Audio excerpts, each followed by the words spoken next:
proposal that came out last night. Read your own mail. Mr. Speaker, this minister is responsible for the residents, regardless of how he cuts it. He's responsible for those residents. Mr. Speaker, maybe the minister should spend a day in a small option home. These are very special people with very special challenges. Why the minister would even accept this happening is beyond me. My question again to the minister is, why won't this minister provide the necessary support so that these residents are cared for in familiar surroundings? The Honourable Minister of Community Services. Well, thank you, Mr. Speaker, and I appreciate the member opposite again giving me a chance to speak about the wonderful care that's being provided by the RRSS. And I'd also like to start by saying how they've made it a point to be in constant contact with the families throughout this, just in case there was an interruption in services. And, Mr. Speaker, they have been in constant contact, and in fact, part of this plan that they've come up with involves having the families take some of the people back. There are very few of the residents that, in fact, will be moved from their existing premises. Thank you, Mr. Speaker. The Honourable Member for Clare on your final supplementary. Thank you, Mr. Speaker. Mr. Speaker, it's obvious that this minister doesn't care at all. He doesn't care, Mr. Speaker. The residents to him means nothing, after all. If they mean something to him, you would think the minister would be a bit more proactive rather than sending these residents back to their parents. Mr. Speaker, my question to the minister is, given that this minister has an option before him that could avoid a strike, why won't the minister support management and use this option instead of institutionalizing these residents, Mr. Speaker? The Honourable Minister of Community Services. Yes, Mr. Speaker. Again, Mr. Speaker, I would like to point out to the member opposite that the RRSS has been in contact with the families, and in fact the breakdown, Mr. Speaker, according to their plan, their contingency plan to care for them, would actually leave 113 of the 178 residents in their present facilities. 39 on a temporary basis will be taken back with the families, and of course the RRSS will be working to assist the families in caring for them. There are only 26, Mr. Speaker, that in fact are contemplating a short-term move, we hope. The Honourable Member for Dartmouth North. Thank you, Mr. Speaker. My question is to the Minister responsible for health promotions. Mr. Speaker, recently the Department of Health Promotions announced that it would be studying food choices available to students at our provincial schools. At the announcement, Dr. Tom Ward, the CEO of the Halifax Health Promotions, indicated it is a myth that low-income families cannot afford to eat healthy. He went on to say, and I quote, "There are tons of choices out there. The healthy choice is not the most expensive choice," end of quote. I asked the Minister of Health Promotions, will his department be studying the eating habits of 38,000 children in this province living in poverty? The Honourable Minister of Health Promotion. Indeed, Mr. Speaker, I'd like to thank the member for the question. And Mr. Speaker, the healthy choices I think is a great initiative, and I applaud the government for doing so, Mr. Speaker. In fact, the surveys, Mr. Speaker, are taking place this spring, and I think it's important that students in our schools, in our communities across this province, have a choice when they go to their schools, Mr. Speaker. And I think that's important, Mr. Speaker. Well, Mr. Speaker, I think all children deserve to have that choice in our schools. The Member for Dartmouth North on your first supplementary. Thank you, Mr. Speaker. The CEO of the Office of Health Promotions has a lot of choices. Billing meals worth hundreds of dollars to his government credit card is one. For all too many families in this province who rely on food banks, however, the only choice are not always so healthy choices. Canned foods are often high in fat, salt, and additives. Few food banks can offer families fresh fruit and vegetables year-round. I asked the minister, when is the last time he took a good look at the choices on a food bank shelf? The Honourable Minister of Health Promotion. Well, Thank you very much, Mr. Speaker. And indeed, one of the jobs, Mr. Speaker, as Minister in the Office of Health Promotion, along with my colleagues, will be to work closely with community services. Will be to work closely with the Department of Health, with the Department of Education, and many of the departments, Mr. Speaker. That is why this government set up the Office of Health Promotion to begin with, Mr. Speaker. We believe in a healthier Nova Scotia. We believe in a healthier economy. And, Mr. Speaker, I can tell one thing. I feel a lot healthier after that budget we just did, too, Mr. Speaker. Member of Dartmouth North on your final supplementary. Mr. Speaker, that's a sad commentary, as our critic for finance has said, of the 300,000 Nova Scotians who will not receive that $155 check. Mr. Speaker, and of those 300,000 families, 38,000 of those children in this province are living in poverty. Their mothers would love to send them to school with a full belly and a healthy lunch, but most of the time, that's just a dream. I ask the Minister of Health Promotions, when will your government take the meaningful action to ensure that all children in this province have access to adequate and healthy food? The Honourable Minister of Health Promotion. Mr. Speaker, as I said in my earlier comments, Mr. Speaker, we will be working closely with community services. We will be working closely with the Department of Health. We are working closely with our schools, Mr. Speaker, on healthy choices and a number of other initiatives. Active Kids, Healthy Kids, just to name one other, Mr. Speaker. In fact, Mr. Speaker, that member will be glad to see many of the initiatives we will take forward in the upcoming months and years as a government, Mr. Speaker. The Honourable Member for Hants East. Good job, John. Here. Thank you, Mr. Speaker. My question will be for the Minister of Fisheries. The fishing industry is very important to this province, representing not only one of our largest exports, but also a way of life and foundation for many of our rural communities. Unfortunately, the fishing industry in Nova Scotia is in a precarious state. The former minister committed to address some of these challenges last spring. Specifically, he said he would lobby for an exemption for fishermen in the capital gains tax. Otherwise, they're forced to pay an exit tax just to retire, Mr. Speaker. Unfortunately, this exemption was not included in the federal budget last month. So can the minister tell this House why his government failed to do what they committed to do, get an exemption for retiring fishermen in the capital gains tax? The Honourable Minister of Fisheries. Thank you, Mr. Speaker, and I thank the member opposite for the question. He's absolutely right. The transition from one generation to another, or finding new fishermen to enter the market, is a complex problem. In the Blue Book, we looked at the potential of seeing how we could deal with license transfer. We're also looking at the capital gains exemption. It involves the federal government, it involves the provincial government in terms of finance and what it means to the bottom line. I met with fishing groups very recently in Truro and talked about this issue, and they accepted the fact that we are committed to working through this, and we are making progress. Honourable Member for Hants East on your first supplementary. Mr. Speaker, fishermen cannot afford to wait until this government takes a notion to do something about this. Those who are retiring next month will be saddled with tens of thousands of dollars in taxes that they have to pay just to retire. The fishermen who will be setting out for the first time will do so without any support from this government, and there's no substantive support or financing programs in place. So, Minister, when will you recognize the importance of this industry to rural communities across this province and do something to help new entrants get into this industry successfully? The Honourable Minister of Fisheries. Again, perhaps the member opposite wasn't listening to my answer. We recognize this as a problem. The transfer to a new generation of farmers or fishermen is a challenge not just in Nova Scotia, but right straight around the globe. I met recently with a group of farmers from Australia who were talking about exactly the same challenge. In fact, we're committed to working with our colleagues in other provinces and in other sectors to try to find a solution that can work. It's not a quick Band-Aid solution. It's going to take time, effort, and energy. And as I said in my first answer, we've committed to do that, and we are working towards a solution. The Honourable Member for Hants East on your final supplementary. Thank you, Mr. Speaker. Well, I hope the minister is committed to working with the federal government on this, because I see them as a key component to a solution. Mr. Speaker, considering the graying of this industry, this issue cannot be put off for long. The Canadian Council of Professional Fish Harvesters estimates that 35% of the country's fish harvesters will reach retirement age in the next 10 to 15 years. An exemption exists in the capital gains for farmers, which the minister should know, as he's the Minister of Agriculture as well. So, Mr. Minister, since your predecessor didn't have much success in the past year, can you tell this House what your new strategy will be to get the federal government to make this exemption? The Honourable Minister of Fisheries. Again, we've been working very closely. I had meetings with the federal minister and my other colleagues around the country. We've put it on the table for his consideration. Everyone recognizes that we have a real challenge here in Nova Scotia, and in fact across Canada, in terms of finding ways to have new farmers and new fishermen enter the industries.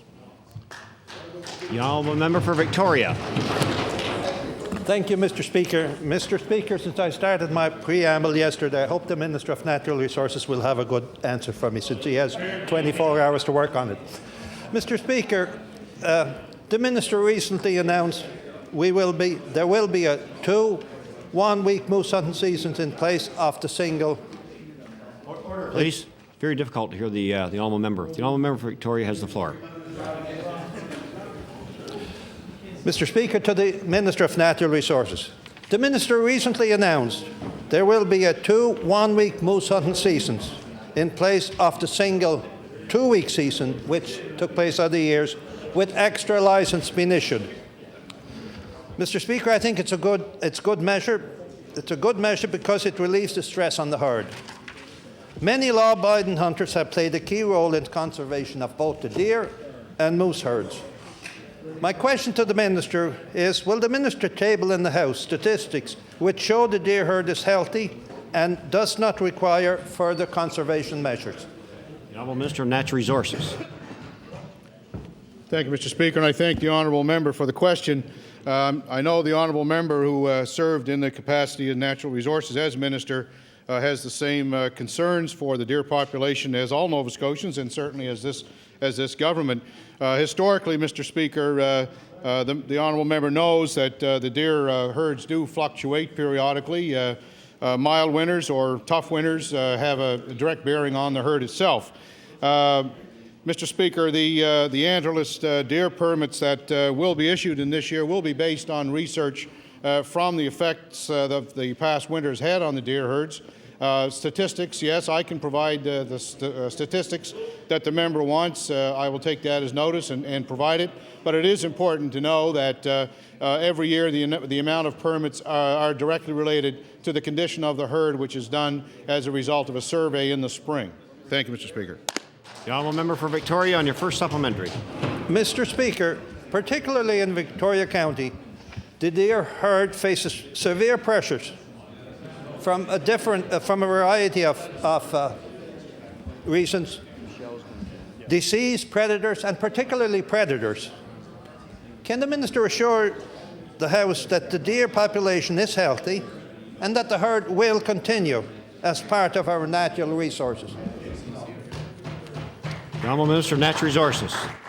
Well, Mr. Speaker, I would love to stand in my place and tell the honourable member and other members of the House that the deer herd is healthy, but the real numbers tell the tale that back in the 1980s, there were approximately 124,000 deer, and back between then and 1995, it dropped to 42,000. So obviously the deer herd is not as healthy as we'd like to have it. However, the deer herd in June, the exit after the hunting season, the deer population in June, while higher than the 42,000 in 95, did finish off at about 52,000. So, no, the deer herd population does fluctuate given the conditions during the winter. It is in healthy condition, but not as healthy as it was in the mid-1980s. The honourable member for Victoria on your final supplementary. Mr. Speaker, the Minister is right, but there's areas of the... Order, please. There's too much noise in the chamber. The honourable member for Victoria has the floor. Victoria County, where the deer herd is not healthy. We had 16 deer bagged in Victoria County last hunt season. Mr. Minister, that's not a very healthy herd. Sure isn't. Mr. Speaker, could the Minister give us a personal assurance today in this chamber that the deer population, that he will do everything in his power to see that this deer hunting right across the province will remain healthy? The honourable Minister of Natural Resources. Thank you, Mr. Speaker, and our department will continue to work with the hunters of this province and with all those interested in a successful deer hunt on a yearly basis. I can't give the guarantees that the deer herd will be healthy. I can give you guarantees that we will continually monitor the health of the deer herds and act accordingly in the distribution of hunting licenses in Nova Scotia. The honourable member for Timberlea Prospect. Thank you, Mr. Speaker. Mr. Speaker, my question through you is to the Minister of Education.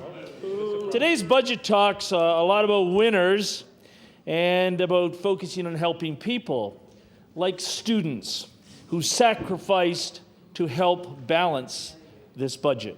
Well, Mr. Speaker, that would be nice if it were true. And I can tell you, as the parent of a university-age student, that young woman is frustrated with a problem that I'm going to bring to the minister's attention. University students in this province have sacrificed more than most, and today they really didn't hear anything that should make them happy about this budget. This government will have taken nearly $45 million from the pockets of students by the spring of next year. Minister, I want you to tell this House, I want you to tell my daughter, I want you to tell university students why your government's policy has been to allow student debt to spire higher and higher while accessibility gets even more limited. The Honourable Minister of Education. Mr. Speaker, I can tell the honourable member that as a result of today's budget and the actions taken by this government, that we will in fact be providing debt reduction to students in the amount of $5.1 million.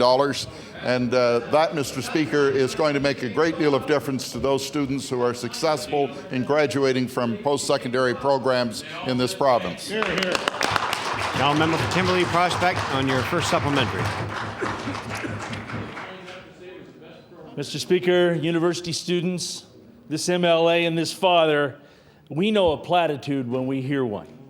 The fact is, Mr. Speaker, that this government will not even be using all of its own money to pay for this student debt program replacement program. The Deputy Education Minister told reporters that the savings from the Millennium Scholarship will be used to help fund this program.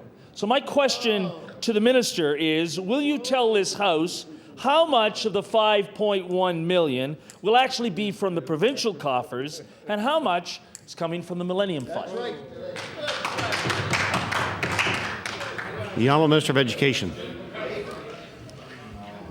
Thank you very much, Mr. Speaker. I can tell the honourable member and other members of this House that the money that we are putting toward debt reduction will appear in the bottom line of this budget, Mr. Speaker, and it's part of this government's commitment to students. Now, member for Timberlea Prospect on your final supplementary. Mr. Speaker, I think his minister must have had some kind of inventory in the past. Perhaps he did invent the shell game down in Antigonish because he's becoming a quick expert at it. Students aren't going to be fooled by this, Mr. Speaker. Mr. Minister, your government has forced tuition up by well over 25% in the last 4 years, and next year it will continue to grow. Now, you live in a university town. You represent the #1 ranked small university in this country. Surely you will come clean with the goods here. Just how high are you prepared to allow tuitions to increase in this province? Honourable Minister of Education. Thank you very much, Mr. Speaker, and I want to thank the honourable member for the question because, Mr. Speaker, we have provided an additional $6 million to universities this year. That brings us very close to restoring total funding to universities that was cut by the previous government. Mr. Speaker, I can say that the debt reduction program that we brought forward for students, Mr. Speaker, a student who graduates from a post-secondary university or a university in this province and takes full advantage of the program will be able to reduce their provincial debt by an amount of 45.5%. And that, Mr. Speaker, is a very significant contribution. The honourable member for Richmond. Mr. Speaker, my question is to our new Minister of Health. Mr. Speaker, 2 years ago, the Richmond Villa was assessed, and it was determined that the facility was unsafe both from a health perspective and from the perspective of the fire marshal. Mr. Speaker, clearly this has caused a great deal of stress and anxiety for both the residents, the staff, and the family members of those very residents. Mr. Speaker, immediately after this, the board of the villa, along with the municipality of Richmond, proposed to the Department of Health that they would build a new villa, operate a new villa, and that they would start immediately undertaking that process. Instead, Mr. Speaker, the Department of Health said no. Let us negotiate with the Department of Housing, and that we will build a villa. The Department of Housing will be responsible for it, yet you will still continue administration of the facility, and that in fact construction was slated to start back in October of last year. Mr. Speaker, my question to the Minister is, can the Minister please explain to the residents of Richmond County and the residents of the Richmond Villa as to why construction has not begun on the new Richmond Villa as your government promised last fall? The Honourable Minister of Health. Thank you, Mr. Speaker. And Mr. Speaker, I can assure the member opposite that we are working on the issue of Richmond Villa. Thank you, Mr. Speaker. The Honourable Member for Richmond on your first supplementary. Well, Mr. Speaker, hopefully the Minister will have an opportunity to look through her briefing notes and actually read upon what I'm actually talking about. But I'll give her the situation. The Department of Health said, we'll negotiate with the Department of Housing to get them to build a facility. So this goes on, and it goes on, and it goes on. Now keep in mind, this is the government that's really good at negotiating, because they did real well with our paramedics, and they did really well with our nurses.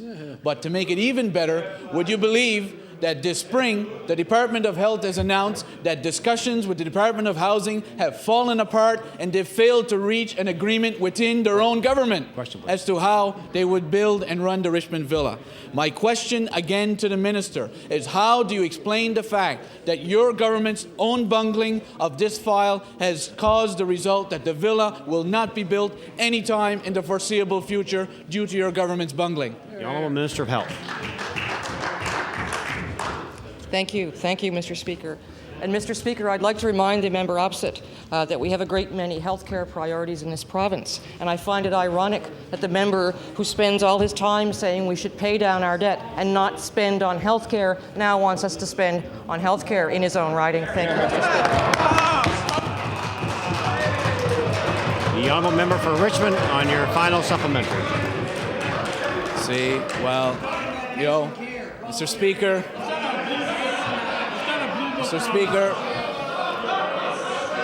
see, what the Minister doesn't realize... Order, please. Gentleman for Richmond has the floor. What the Minister doesn't realize is that the municipality of Richmond said, we will build a facility, we will pay for the facility, we will run the facility. Yet your government stuck your nose in there and said, no, we can do it, we can build it, and you have failed to do that.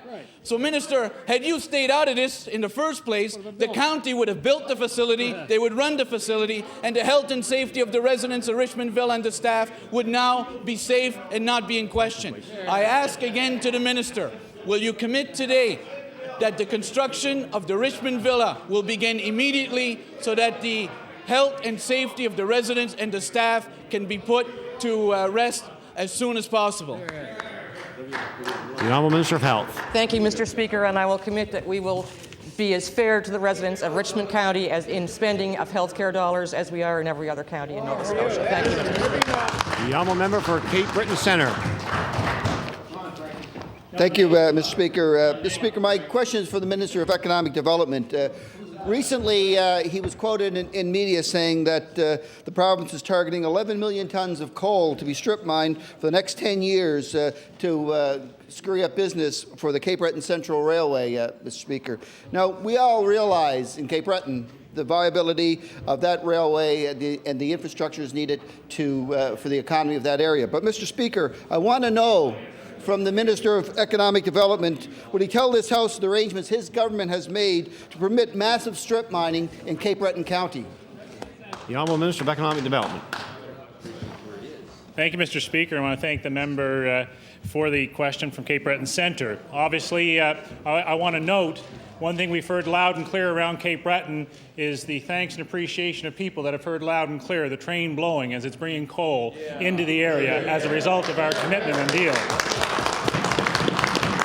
And we have said, Mr. Speaker, that surface mining is a component of that. And for the specifics of that and the regulatory process, obviously, was with Natural Resources, and I would defer to the Minister for that response. The Honourable Minister of Natural Resources. Thank you, Mr. Speaker. Mr. Speaker, just to echo what the Honourable Minister of Economic Development stated, our concern is, of course, to get coal mining up and active back in Cape Breton. There are, in fact, millions of tons of surface mined coal that can be mined. We are currently in the negotiations with DevCo to bring that to fruition, and we're quite confident that that is going to happen in the near future. Yep. The Honourable Member for Cape Breton Centre on your first supplementary. Thank you, Mr. Speaker. Well, Mr. Speaker, as the Minister said, that those leases indeed are owned by the federal government through DevCo. And the Minister knows the current strip mining operations that are going on there now are near exhaustion. A number of potential new sites cited by the Minister of Economic Development was in Florence and indeed Pointe-a-Coney and in my riding in reserving in the Gardner area, Mr. Speaker. And we know full well the ravages that have been done in those communities by strip mining. So I want to ask the Minister, what guarantees can he give the people of Cape Breton County that they can participate in a full environmental Class B hearings to make sure that every possible thing is done to protect the residents of industrial Cape Breton? The Honourable Minister of Economic Development. Yes. Thank you, Mr. Speaker. And I know of the media report the member refers to, and that did refer to sites at that time. They're not sites that I referenced. They were sites that the media referred to. However, to his point about the process and regulatory, one of the discussion points of Minister of Natural Resources is that the full process for any development will be adhered to, and any further commentary I would ask the member to address it to the Minister. The Honourable Member for Cape Breton Centre on your final supplementary. Well, I guess he'll answer reporters, but he won't answer members in the House. I guess that's what I take from that. Mr. Speaker, the Minister made it clear there'd be no public money spent on underground coal mining, but said nothing about subsidizing strip mining. Nova Scotians know all too well about the devastation to their land by strip mining, most recently by their good friend John Chisholm. This strip miner, by the way, is a major financial contributor to his political party. So, Minister, what dealings has your government had with John Chisholm or his company which might bring his style of strip mining to Cape Breton? The Honourable Minister of Economic Development. Thank you, Mr. Speaker. And I find there's some irony in the member's commentary in one way, and it was very clear what we've heard across Cape Breton, and that was people wanted the retention of the railway. They wanted to see future for coal mining in the area. But it's keep the trains but don't have development. There isn't either way, but to the point of that member, I've had no discussions with John Chisholm or his operations. The Honourable Member for Richmond. Thank you, Mr. Speaker. Speaker, my question is to the Premier. Mr. Speaker, as almost every member in this House will well know, the state of our roads right now are in disastrous shape. In 4 years under the Tory government, we have seen little to absolutely no road work undertaken. Little to no work. We have seen little to no work being undertaken by this government. Mr. Speaker, the roads through Arishat, Rocky Bay. Order, please. The Honourable Member for Richmond has the floor. Mr. Speaker, roads through Arishat, Rocky Bay, Little Harbour Road in Lardwes, where people fear their cars getting stuck in the mud, throughout Cleveland, throughout Roberta, all of those communities, Mr. Speaker, are very concerned. Mr. Speaker, I understand that the Premier will be visiting Richmond County on Saturday. So I ask the Premier right now, Premier, you know that the number 4 highway from Grand Anse to River Tillard has been my number 1 priority. Your government indicated it was your number 1 priority. My challenge to you, Premier, on Saturday, will you commit that the number 4 highway from Grand Anse to River Tillard will be repaved and resurfaced this year? The Honourable the Premier. Thank you very much, Mr. Speaker. The member from Richmond started off question period accusing the government of spending too much, and now he's accusing the government of not spending enough. Mr. Speaker, through you, I have a message for the people of Richmond County that I hope that the member opposite will deliver to the people of Richmond County. This government will look after Richmond County.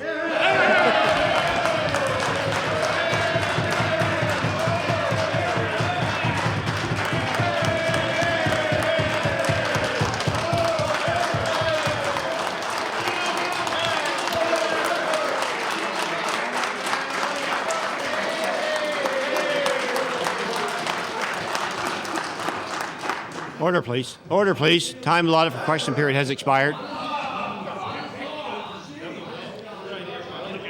Government business, the Honourable Government House Leader. Mr. Speaker, prior to government business, could we revert back to the... Order, please. Order, please. The Honourable Government House Leader. To revert to the order of business, tabling reports, regulations, and other papers. Agreed? Table reports, regulations, and other papers. The Honourable Minister of Finance. Speaker, I want to thank the members opposite. I do want to table the supplement. Let's see. It's not very often I'm lost for words. This is one of those times, Mr. Speaker. I want to table the supplement to the public accounts of the province of Nova Scotia for the fiscal year ended March 31st, 2002, and I want to thank the members opposite for agreeing to revert back. Thank you. Document is tabled. The Honourable Government House Leader on government business. Speaker, I move that the adjourned debate on the address and reply to the speech in this forum be now resumed. The Honourable Member for Timberley Prospect. You have 46 minutes. Thank you. I would Sorry. again like to Order, make an please. introduction if I could. Order, please. Are you going to allow the Honourable Member for Cape Breton South? Charlie.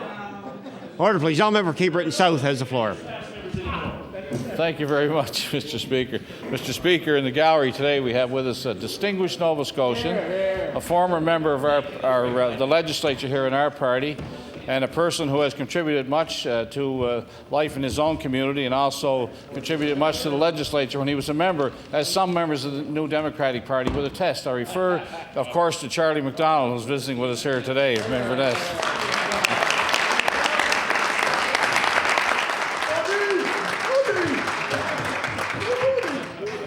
Certainly welcome our former colleague to the legislature today. The Honourable Member for Timberley Prospect, you have about 46 minutes. 46 minutes. Well, it's great to see you, Charlie, and I can tell for the next 46 minutes I'll have your rapt attention like I used to have when you sat there.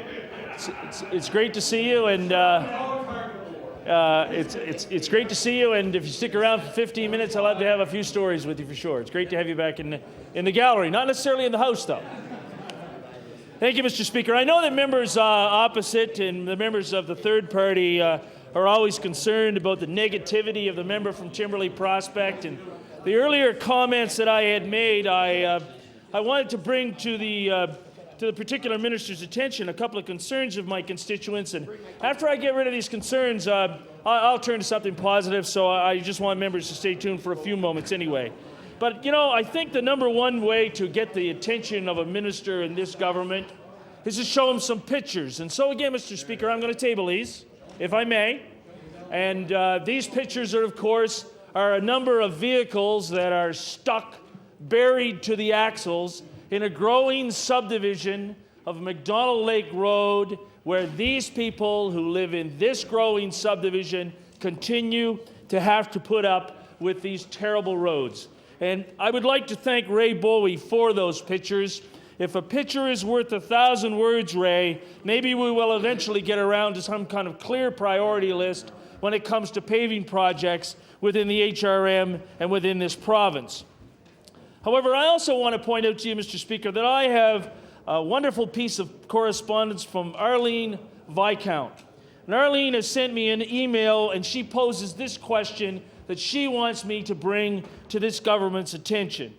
Does this government, she writes, and I'll be tabling this for you, Mr. Speaker, does this government deserve to receive my payment for what? I have no services for the taxes that I pay. In fact, there are some days, Arlene can point out, the garbage truck can't get in. The school bus cannot get in, but more specifically, she points out, services, question mark, I've lost 2 milkmen over the past 3 years due to damage to their vans. Now, I assume she hasn't lost the milkmen in the roads. She's lost the fact that they've caused damage to the vans and that she no longer has that valuable service to her home that's about 15 minutes away from this historic house. The last piece of correspondence that I'm going to table for the minister's attention and for your attention, Mr. Speaker, is a wonderful email from Karen Brunt. Karen lives in the Lake of the Woods subdivision, and she has listed her concerns here It revolves about the fact that her assessments continue to go up. And I know, Mr. Speaker, that's a topic that you're always paying close attention to, assessments. In the Lake of the Woods, her assessments have continued to go up, and the services, under no circumstances, have matched it in any way. And Karen lays out her concerns here for the Premier and for the ministers, particularly the Minister of Transportation and Public Works. But I think it would be some good reading that could be brought to that particular cabinet member's attention. However, I know how privileged I am to stand in this House, Mr. Speaker, because of the opportunity to represent the growing community that I'm fortunate enough to have been elected twice for. And I want members opposite to know that if you're fortunate enough to return to this House, I too have offered my services again to the people of Timberley Prospect. And I will allow them to be the judge on that day that's forthcoming when they will make their decision. And I think it's of real consequence that the public, that people know the sacrifices that we have to make to be in this job. We're not going to get any sympathy, but when you're on the front line, we get our calls. And what do they call us about? I think that's very clear to understand. They call us because they know we're there. And I know there's municipal councillors over there, and municipal councillors who perhaps are over here on the other side of Parade Square, who are quite frustrated with the fact of why they always call me about a particular concern. So let's turn to that concern now, and let's get it out. And I see the member from Preston, and I know he'll have a comment about this. Why do the people of Timberley Prospect call their provincial MLA about the landfill site? Now, it's a municipal issue. It's a state-of-the-art facility. People come from throughout North America to come to see this landfill site. And the member from Sackville-Beaverbank, the member from Sackville-Cobequid, they know some of the difficulties that have been associated with the landfill problem. But the councillors in my area continue to be aware of a major problem with a landfill site that has been located for the HRM up the Garbage Expressway, as we call it, twinned as far as the Otter Lake landfill site, twinned as far, the 103 that is, so the garbage can get to that landfill site. State of the art, my foot, or other part of my body that I'm allowed to use here. The landfill site stinks. Now, everybody is in cover your you-know-what mode here. Oh, there's not really a problem with the landfill site. The problem is there, and it's in the middle of the winter. I'm sure that the members who drive up the South Shore, when they come up towards Exit 3, it hits them some mornings. I have complaints from constituents who call me constantly about this. It's important that the issue be addressed, Mr. Speaker. You know that as a frontline person in politics, we receive calls, and therefore we then deal with them. Now, Mr. Speaker, I want to bring to you some other concerns that have been brought to my attention. Last night I had the opportunity to attend a recreation meeting. Now, I know members opposite said, municipalities take care of that stuff. But when you're invited to go, as I know in your situation with the town halls that you hold throughout your constituency, when you're invited to go to a recreation meeting and the issue is school access and involved volunteers such as Kelly Morrissey and Barb Allen and Eddie Andrews have concerns about the fact we can't get in our schools, they call the MLA to attend. The frustrations of people for what they have to pay to go into schools that come from out of our taxes is growing. People are concerned about the fact that these schools sit there and we can't get in them at a reasonable rate. Impossible to get into P3 schools because of the exorbitant contracts that were signed in such a hurry by previous members of the third party. But I'm talking about the fact that the people in the recreation communities that I represent continue to have major concerns. A growing community with schools spread throughout it, yet we cannot get into them. Last night, we had a meeting at Prospect Road Elementary. We had the meeting, it lasted an hour and a half. We were charged $20. $20. 15 people met and discussed the problem with recreation. All adults, all volunteers. Now, I know there's members over there opposite saying, why do they do that with the Halifax Regional School Board? I mean, the way it should be working, the way we know it should be working, is you give the key to Kelly Morrissey. You allow Kelly to go into the school, to turn the lights on in the library, and when the meeting's over after an hour and a half, Kelly turns the lights off, locks the door, and leaves. That makes common sense, Mr. Speaker. But in the midst of all the frustrations and all the concerns, the people in my community want to know where is their tax dollar in return for recreation. Now, as you know, Mr. Speaker, my office is located in the Beachville Lakeside Timberley Recreation Center. It's a busy area. It's a busy area because it's an old school that we can have access to at reasonable rates, whether it's the Citizens on Patrol group, whether it's the Recreation Society, whether it's volunteers such as Kathy Melanson. Kathy, who is involved in so many things, that part of our community is well served by the rec center. But how many communities that I am fortunate enough to represent have a recreation center? Our recreation capabilities are strained to the limit. We do not have the opportunity to go into and have a gym. We do not have the opportunity to go in and go to a part of the community where we can have a meeting at a reasonable rate. And Mr. Speaker, that's terribly unfair. I want to point out to you, Mr. Speaker, that there are people that I hear from on a regular basis about their concerns. And I want to draw your attention, if I can, to an involved community activist and a wonderful, I was going to say young woman, so I'll use that in a non-sexist term, of Golda Merlin Walsh. Now, I know the Minister of Community Services, when he previously was the Minister of Environment, had heard from Miss Merlin Walsh on a number of occasions. Because, you know, we just don't have the landfill site in Timberley Prospect, we have the compost facility also. And it was Golda who constantly and continuously brought these concerns about why this site was on the Prospect Road and the resulting effects of it. Golda Merlin Walsh is the type of person that I can say that I'm proud to be able to represent. Mr. Speaker, recently, and I know you follow these things closely, and I know the Minister of Natural Resources paid attention to this, as did his staff, volunteers in my community were involved in a rather healthy and at times heated debate on the possible transfer of Crown land adjoining the Three Brooks development, another growing subdivision in the area of Timberley Prospect.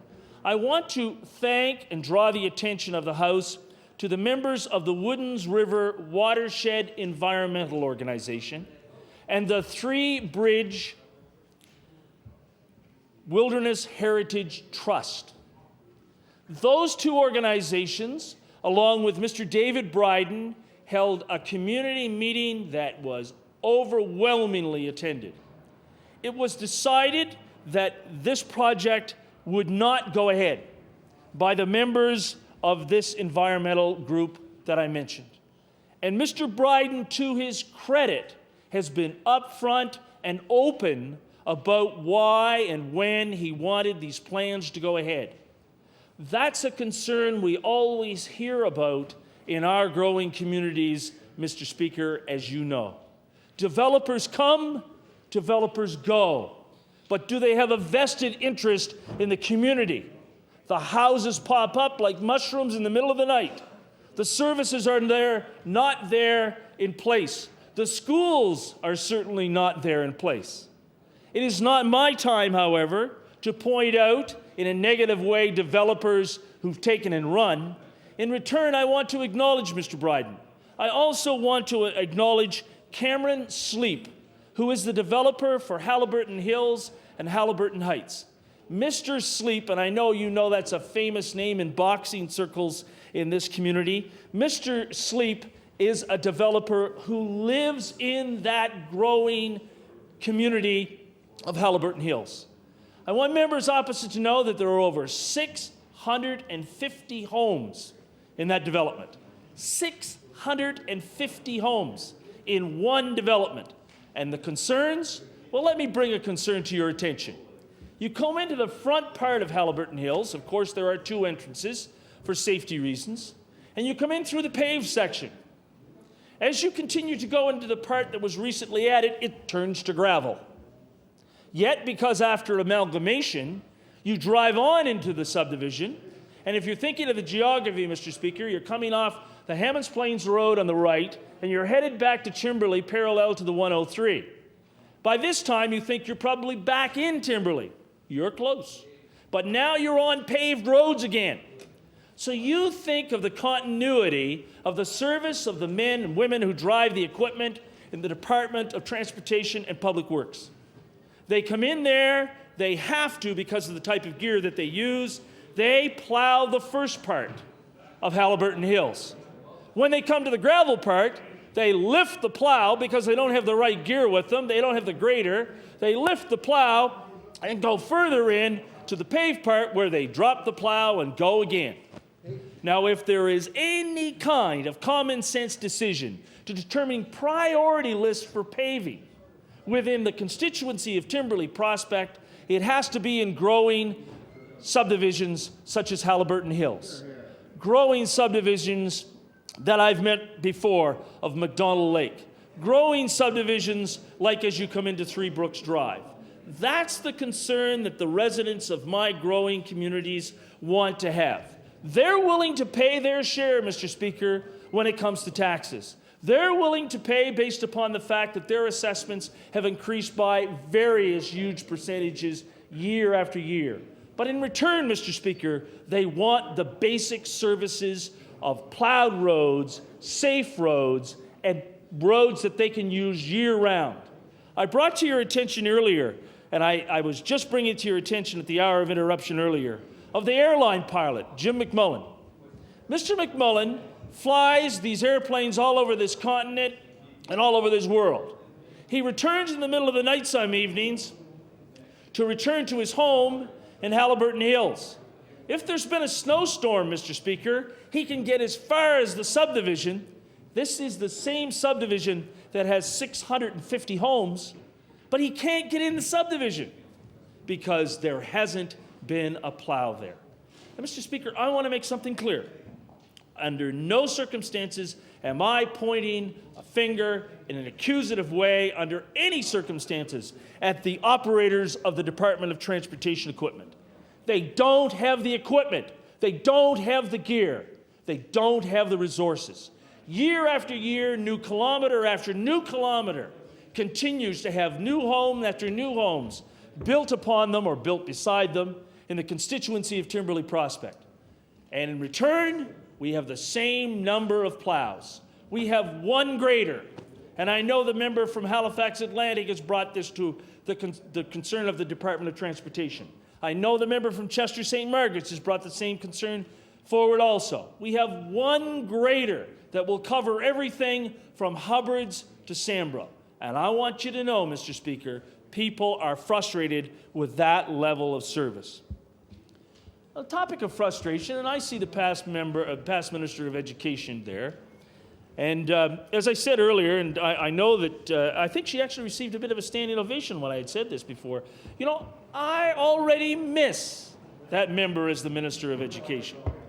I want you to know there has been certain frustrations with education within the school system that I am fortunate enough to represent.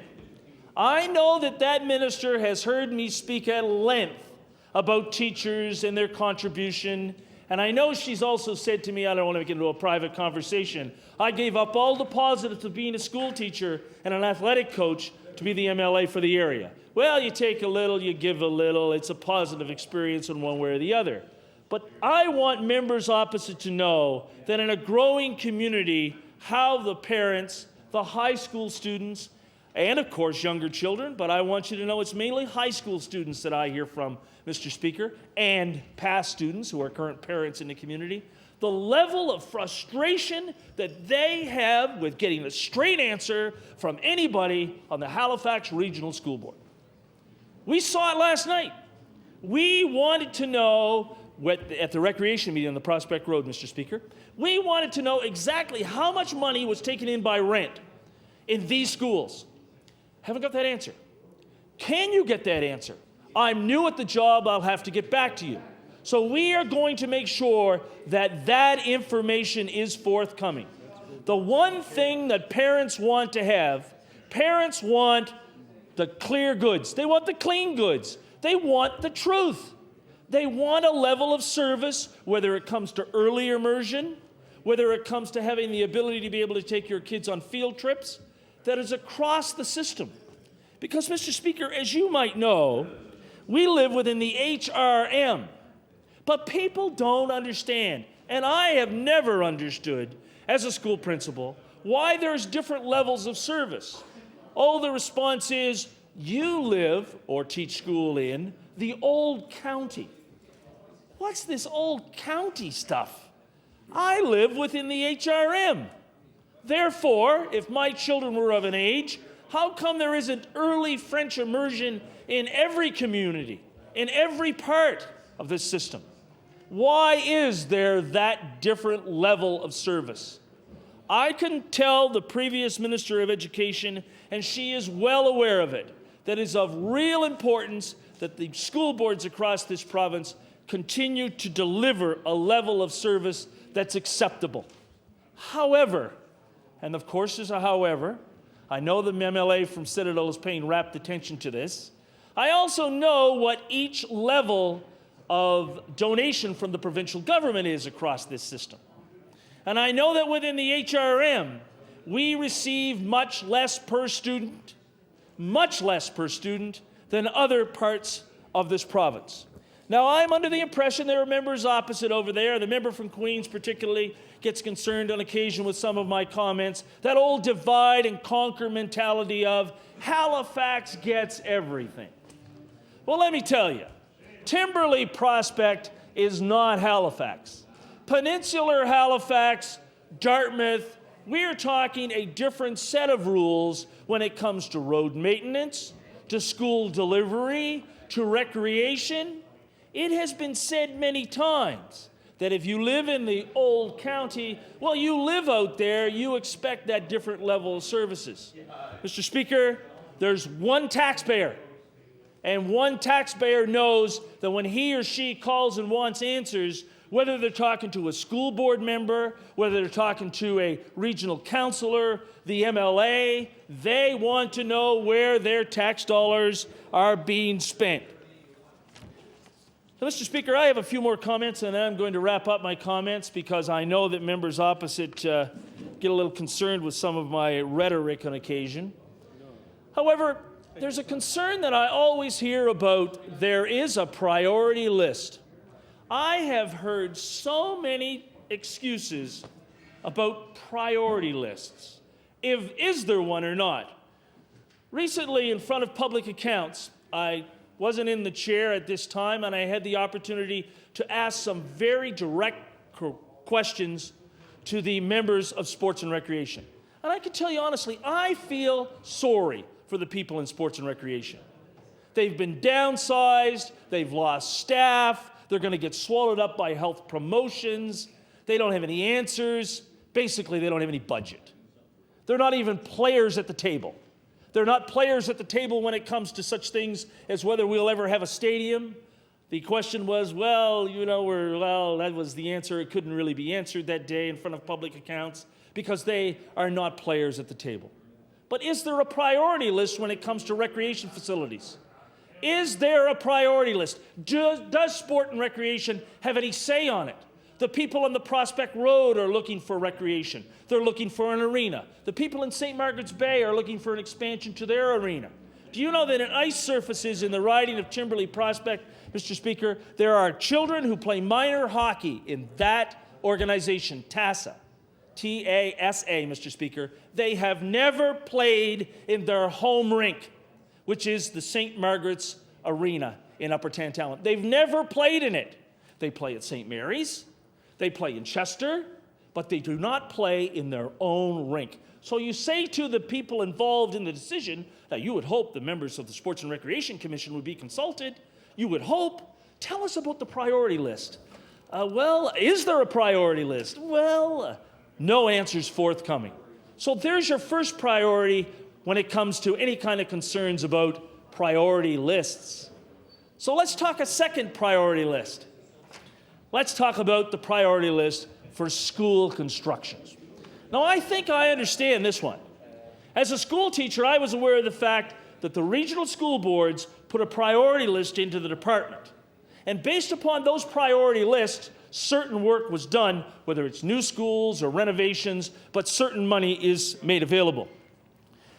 Mr. Speaker, Monday evening, I'll be unable to attend part of the session of this legislature because on Monday evening, the active involved parents of the Sir John A. Macdonald High School are having an important meeting.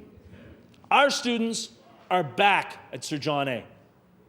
It's healthy, it's clean, it's improved. But in back of that school are 3 portables. 3 portables. And it's growing. It is overcrowded. The concern is, does Sir John A. still have priority? Or are we going to be nickeled and dimed? Are we going to be, excuse the expression, he'll rule me out of order, bought off because there's an election forthcoming, Mr. Speaker? Are we going to be bought off by the fact, well, they're back and the place is clean and it's $4 million. That should keep them quiet till after the election. I want you to know that the School Advisory Council of Sir John A. aren't going to take that. We expect the 15 new classes that were promised. We expect the new gymnasium. And if any member over there thinks that a new gymnasium isn't important, and you've been in any of the new schools recently, when you have 1,200 kids who attend a school, they deserve a proper gymnasium. They deserve a proper gymnasium if the Minister of Health Promotion feels it's of such a top priority. But the answer is, where is Sir John A. on the priority list? Now, the member from Sackville-Beaverbank and I attended a press conference where the Minister of Education and the Premier announced a new school for Hammonds Plains. And it was richly deserved. Richly deserved. A growing community that has had portables around their school or in back of their school forever. However, tell us the priority list. Well, there will be some announcements over the next couple of months. We're expecting, I was told at that meeting, and I know the member from Sackville-Beaverbank was listening, we're expecting to make about 9 more announcements of schools across this province. Well, tell us what those are. Why are we going to turn them out like gyms at election time? Is that how we deal with priority lists across this province? I mean, we're not talking about paving roads here according to these fictitious priority lists. We're not talking about building arenas and recreation facilities. We're talking about the education of our children. And I want you to know you cannot sacrifice the education of young people by having them in schools that do not have the facilities, schools that do not have the ability to be able to deliver the curriculum in year 2003. Mr. Speaker, those are concerns when it comes to priority lists. That excuse of whether there is a list or priorities are of any importance to this government, this people of this province, the people of Timberley Prospect, they want to know. If you would tell them, the Minister of Transportation, or the previous Minister of Transportation, was infamous for the fact it's on the list. What list? When will the road receive the attention? That's the sort of clear answer. If people knew that next fall that a certain portion of whatever road were being paved or upgraded or received the equipment that was needed to gravel it and ditch it, people would be upfront with that. But it's that cloak and dagger. It's that peekaboo approach to government when it comes to priority lists. That's what frustrates Nova Scotians. Mr. Speaker, I've heard members talk about stable government. I've heard them talk about stable government all the time. You know, I want to use that terminology and tell you what Tommy Douglas said about stable government. I keep hearing talk about a stable government, Tommy Douglas said, but we never know how bad the stable is going to smell. And let me tell you, we're looking forward to seeing exactly where this government takes our priority list, because the people of Timberley Prospect are looking forward to an election to allow me to return to this legislature. Thank you. Thank you. I recognize the member from Victoria. Thank you very much, Mr. Speaker. Mr. Speaker, I won't take up much time of the House this afternoon, but I I do feel that I should stand in my place and make some remarks, as it no doubt will be my last time to speak on the reply to the speech from the throne. Mr. Speaker, my honourable colleague to my right said that he was retiring, but who knows, he may be back. Mr. Speaker, but I doubt I'll be back unless Your right to your left. my left, I'm sorry, Mr. Speaker. But Mr. Speaker, right or left don't make any difference in here, Mr. Speaker, because very few know the difference, including myself lots of times. Mr. Speaker, the honourable member from Cape Breton Nova referred to the fact that who knows what will happen in the years ahead. He may be back. Well, I don't think, Mr. Speaker, I'll be back. At least I don't plan to, unless, of course, the Department of Health comes up with some way where you can turn your biological clock backwards. And if that happens, who knows? But I rather doubt it, Mr. Speaker. But I want this opportunity, Mr. Speaker, to say a few words today and thank many people who have given me an opportunity to come to this House, to this great House, Mr. Speaker, a House that I've enjoyed greatly in my years as representing Victoria. Mr. Speaker, there are many people who I would like to thank, many people that I would like to mention and offer my sincere appreciation. Victoria County, or the riding of Victoria, the history of Victoria dates back to 1497, as you recall, when the expedition led by John Cabot landed on the northern tip of the county. And of course, the abundance of fish brought fleets from many European countries in the early part of the 16th century.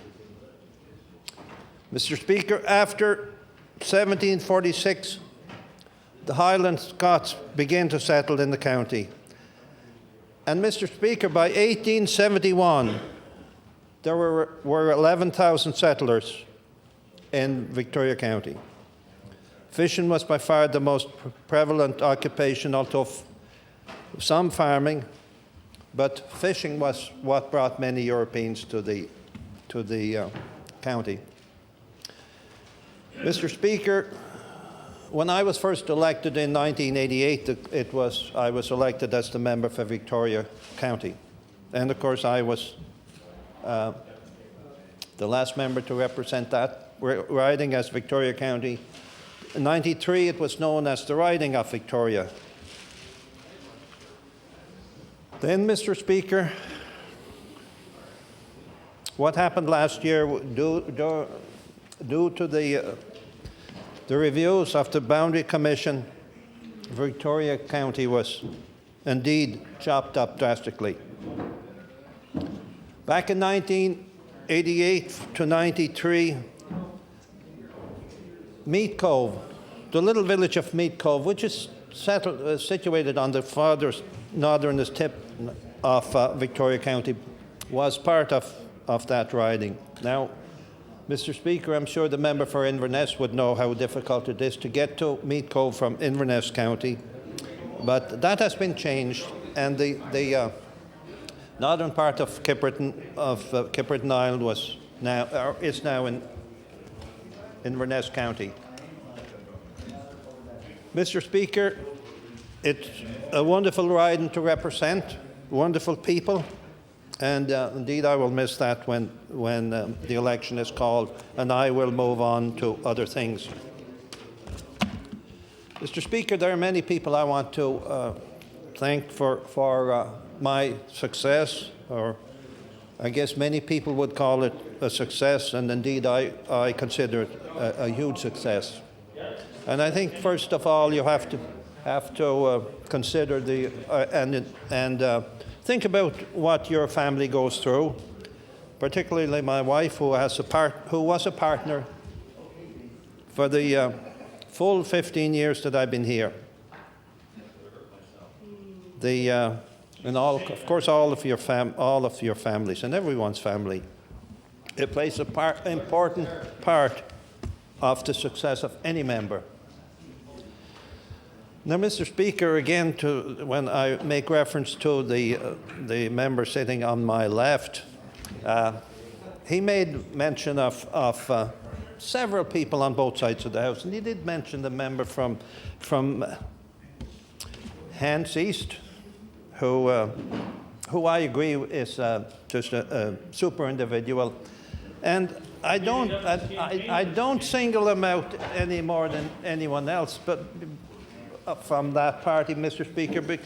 And the reason I say that I know John so well is that we went on a couple of trips together to the Parliamentary Association, and I think on 2 occasions we went.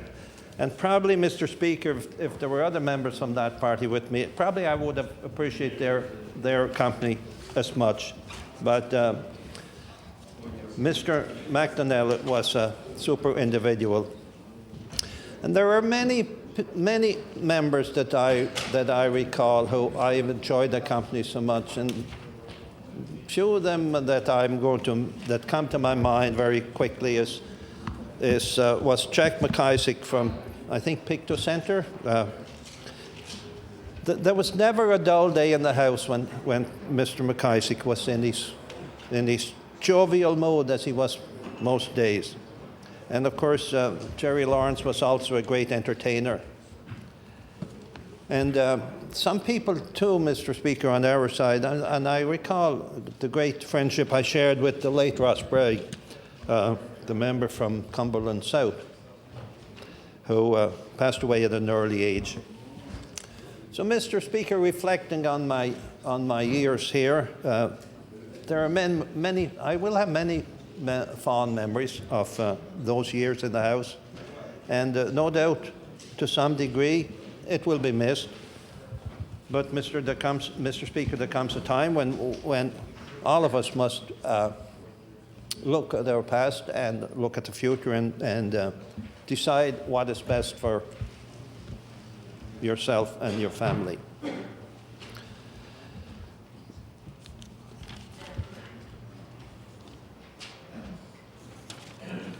Mr. Speaker, we listened to the throne speech delivered by Her Honour Myra Freeman, and which she done very eloquently, while done so in a great manner. Even if she didn't have much to work with, it was very well delivered. I recall, Mr. Speaker, I've been at the Christmas party sponsored by Her Worship Myra Freeman at the Christmas party. It was a great event, and she is, Mr. Speaker, a gracious lady and a gracious host.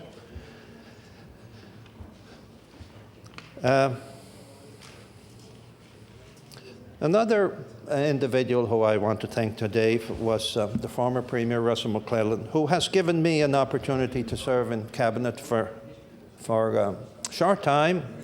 And Mr. Speaker, those few years that I spent in natural resources were years that I'll always remember.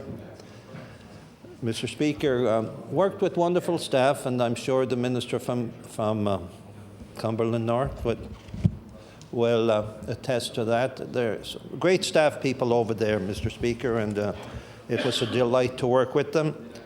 And I understand that Mary Stevens, the Minister's Secretary, is talking of retiring at I think the middle of the year, probably a month or two away.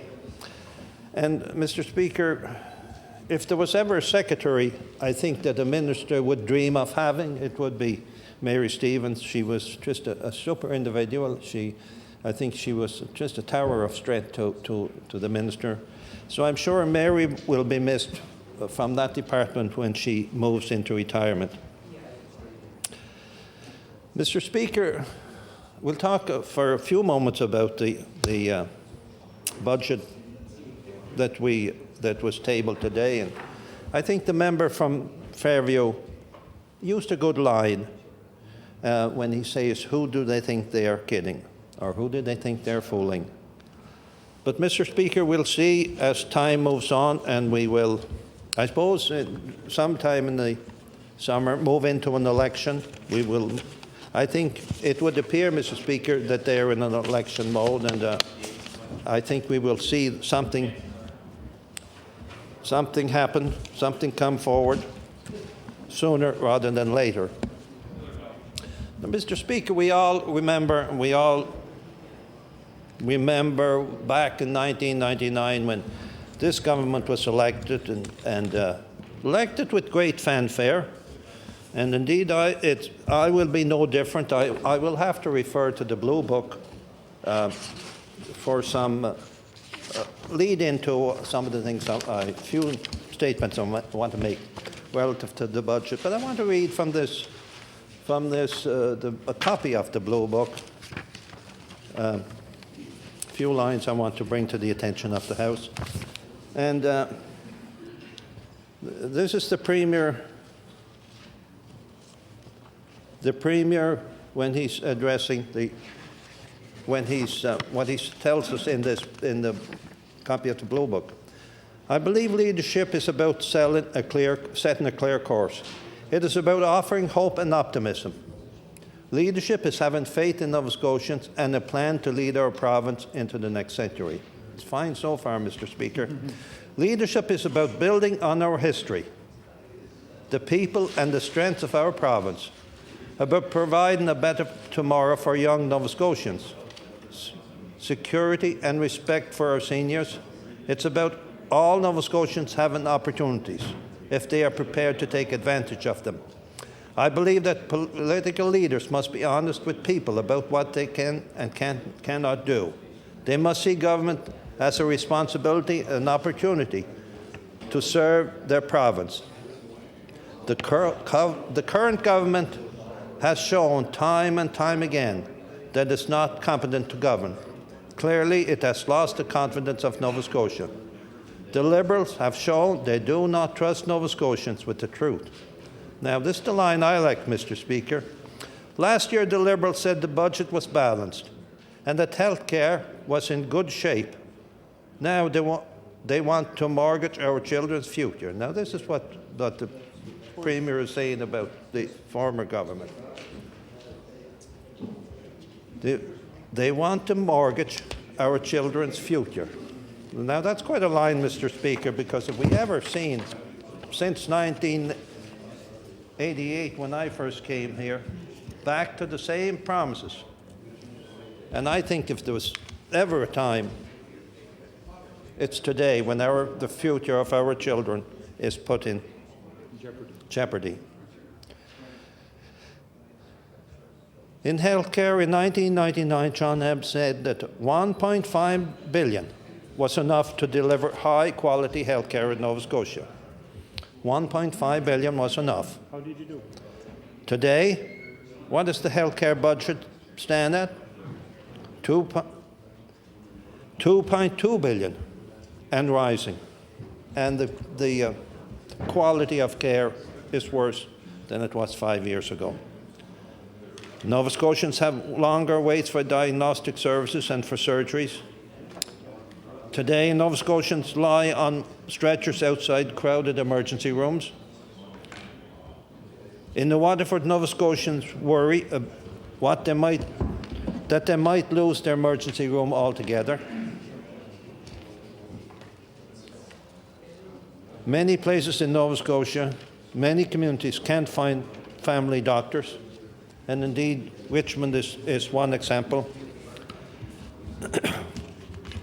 We've seen continued failures in attracting doctors to rural areas, such as the Straight Richmond Hospital. Graduating medical students are facing a debt load of up to a staggering $100,000. There are more than 1,000 fewer nurses in Nova Scotia now than there were in 1999. Between 2001 and 2002, after Bill 68, 1,230 fewer nurses registered to work in Nova Scotia. This government's policies have driven nurses out of the profession in Nova Scotia.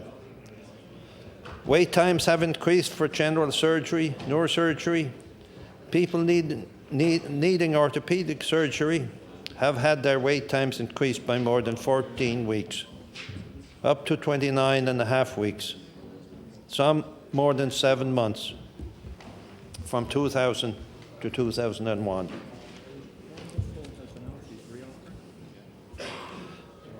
Mr. Speaker, now we see the government preparing to spend $871 million that has been sent from Ottawa under the Federal Provincial Health Accord over the next 5 years.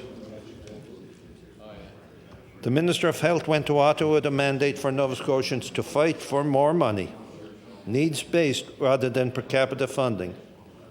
But, Mr. Speaker, she didn't speak up at the table with the other premiers. The territorial representatives spoke up, stood up, and they got more funding, Mr. Speaker. But, Mr. Speaker, our minister came back with exactly what the federal government chose to let her have, not what Nova Scotians needed. We saw in the last session in the Rumsfeld document that they'll cobble together their actions and pretend they have a plan. And, Mr. Speaker, they have no plan. We haven't seen a plan, and I doubt that we'll see a plan. We'll see an election document come out sometime in the middle of the summer. But, Mr. Speaker, this government never had a plan. In December, the government established an Office of Health Promotion with no money, no new staff, again, no new plan. Over the past year, they've increased tobacco tax by $50 million per year.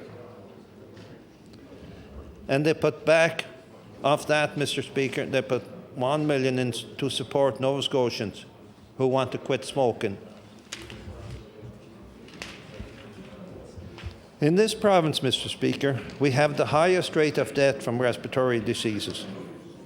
And we have the highest rate of death from cancer, the highest rate of arthritis and rheumatism, and the highest reported use of disability days, the second highest rate of death from lung cancer, and the second highest hospitalization rate from psychiatric care, and the second lowest life expectancy. Mr. Speaker, young people in Nova Scotia are half as likely to be involved in physical activity as those in Saskatchewan. And Saskatchewan spends 5 times as much as physical activity programs on physical activity programs as we do in this province. Mr. Speaker, there has been no real action on established community-based health centres, which would help Nova Scotians manage their health better.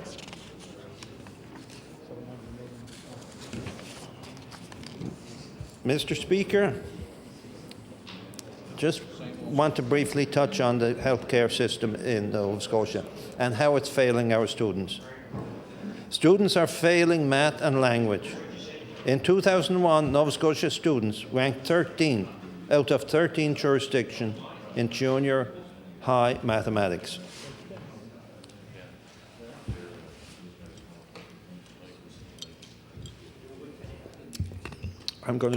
Thank you, sir, thank you. Mr. Speaker, we feel that we're not preparing young Nova Scotians to compete in the economy and the labour market, or to participate fully as we would expect them as citizens of our province. Government has announced plans for new schools, but children in Dominion are watching their schools sink. Children in Barrington are coming home sick, and on the Eastern Shore, the high school doesn't meet the fire code standards, the minimum standards of the fire code. Overall, the province's schools have a maintenance requirement of $500 million.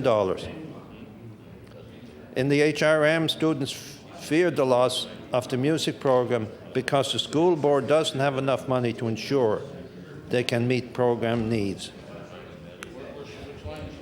Mr. Speaker, In 2001, an expert special education implementation review committee recommended an immediate infusion of $20 million to provide a base level of core services to ensure that classroom teachers and students are productive learning environmentally. The government has responded with a promise of $17.5 million over 3 years. Mr. Speaker, our post-secondary education. Nova Scotia students have the highest tuition in the country. Conservatives used the Millennium Scholarship Fund to replace the loan remission program that they cancelled. Mr. Speaker, the new loan remission program offers only $5.1 million compared to with the $10 million that they took from the students, Mr. Speaker. Our leader has been on record since December stating that he would replace the full $10 million program with incentives to encourage students to stay and work in Nova Scotia. Mr. Speaker, we face even more difficult situations in rural Nova Scotia, in rural parts of Nova Scotia where we have declining enrollments.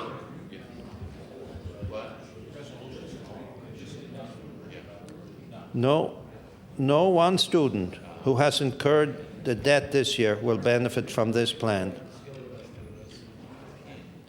The $123 million announcement for the community college is based on a plan started by the former government in 1999, Mr. Speaker, and that is announced with a credit card or post-dated check. There will be no construction started on any new campus until 2004. Mr. Speaker, the education system in the province is facing a crisis. It's facing difficult times. And as I stated earlier, in rural Nova Scotia, like the Cape Breton Victoria District School Board, that are facing steadily in declining enrollment of students. And Mr. Speaker, as long as the funding formula is based on the per student capita, they will continue to suffer. They will see many shortcomings in the education as that they expect. They should have equal opportunities, regardless of whether you live in Nova Scotia. Everyone should be entitled to equal opportunities when it comes to education. Mr. Speaker, we heard the Premier boast and the Minister of Finance boast about the great things they're going to do for our highway infrastructure. But, Mr. Speaker, look at New Brunswick. They were able to negotiate a $309 million highway agreement. Our government was successful in securing $62 million, which will take you from where? Probably Halifax to Brookfield. Yet, they talked about twinning Highway 104, Highway 103, and the addition to the deadly Highway 101. So we're not sure what their priorities, Mr. Speaker. The world-famous Cabot Trail is deteriorating. Mr. Speaker, very little is done on our rural and secondary roads. Our bridges are falling in all areas of the province. And where is the bridge plan, Mr. Speaker? We're facing difficult consequences, difficult times when it comes to our infrastructure, roads and bridges. Mr. Speaker, for a few moments I want to refer to a document I have here.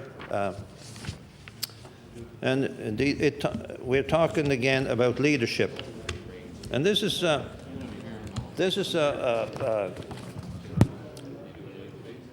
copy from an article in the Halifax Herald on December 31st, 1998.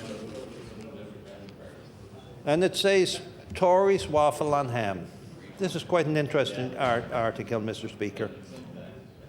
Taylor, lone MLA to support leader in the poll. This is a poll that was an informal poll conducted by the Halifax Herald back in December 31st, 1998. And it says an informal poll by this newspaper revealed few Conservative MLAs would go out on a limb for Mr. Ham, who has asked for a leadership review during the party's annual meeting. Let me tell you what the honourable member from Digby, Annapolis, answered. When asked if Mr. Ham should remain leader, Mr. Balsa wasn't the only Tory member to shy away from publicly endorsing Mr. Ham. These MLAs refused to say if they were backing their leader, Kings North, George Archibald, Pictou East MLA, Jim DeWolf, Cumberland North MLA, Ernie Fage, Argyll MLA, Neil Blong, Kings West MLA, George Moody, Queens MLA, John Leaf, and Hants West MLA, Ron Russell.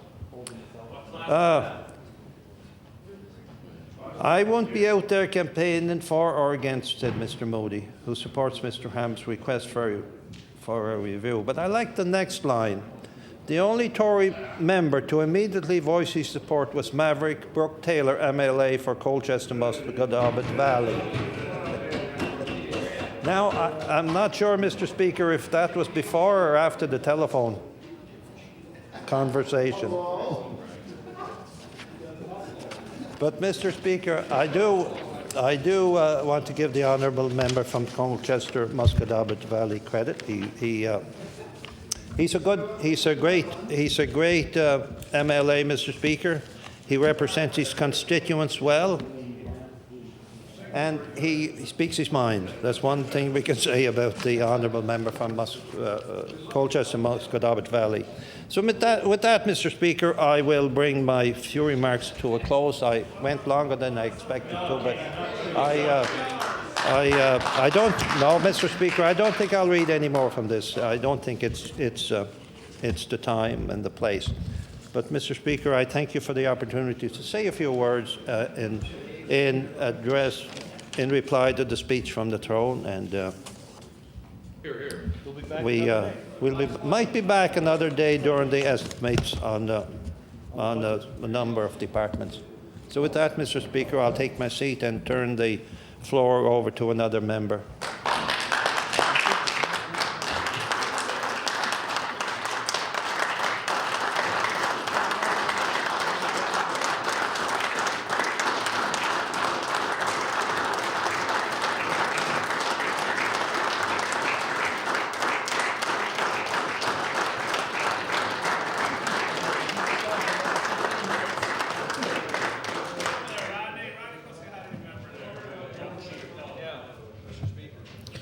The member for Chester St. Margaret's. There.